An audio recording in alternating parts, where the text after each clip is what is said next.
সুন্দরবনে অপহরণের শিকার হওয়া দুই পর্যটক ও এক রিসোর্ট মালিককে উদ্ধার করেছে কোস্টগার্ডের নেতৃত্বাধীন যৌথ বাহিনী।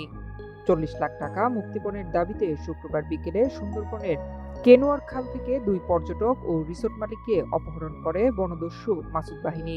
এরপর কোস্টগার্ড, নৌবাহিনী, পুলিশ ও র্যাবের যৌথ অভিযানে দস্যুদের কাছে জিম্মি থাকা পর্যটক ও রিসোর্ট মালিককে রবিবার রাতে সুন্দরবন সংলগ্ন গাজী ফিশারিজ এলাকা থেকে উদ্ধার করা হয়।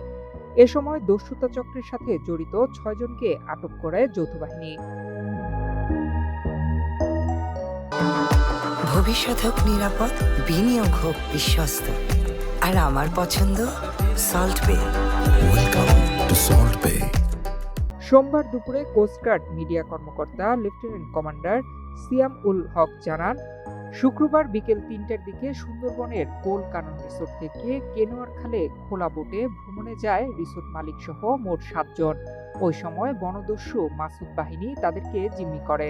পরে দুই পর্যটক ও রিসোর্ট মালিককে আটকে রেখে বাকিদের ছেড়ে দেয়। পরে তাদেরকে জিম্মি করে সুন্দরবনের অজ্ঞাত স্থানে নিয়ে যায় এবং মুক্তিপণ দাবি করে বনদস্যুরা। পরবর্তীতে রিসোর্ট কর্তৃপক্ষ বিষয়টি কোস্টগার্ডকে জানায়। এরপর কোস্টগার্ডের নেতৃত্বে নৌবাহিনী, পুলিশ ও র্যাবের সমন্বয়ে সুন্দরবনের বিভিন্ন এলাকায় সাঁড়াশি অভিযান এবং গোয়েন্দা নজরদারি জোরদার করা হয়।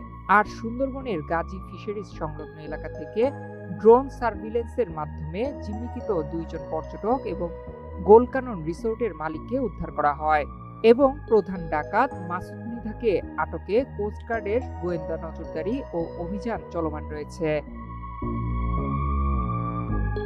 উদ্ধারকৃত পর্যটকদের পরিবারের কাছে হস্তান্তর এবং আটককৃত ডাকাত সহযোগীদের থানায় হস্তান্তরের কার্যক্রম প্রক্রিয়াধীন রয়েছে। সুন্দরবন ও উপকূলীয় অঞ্চলে পর্যটক সহ সাধারণ জনগণের নিরাপত্তা নিশ্চিতে কোস্টগার্ড ভবিষ্যতেও এ ধরনের অভিযান অব্যাহত রাখবে বলে তিনি জানান।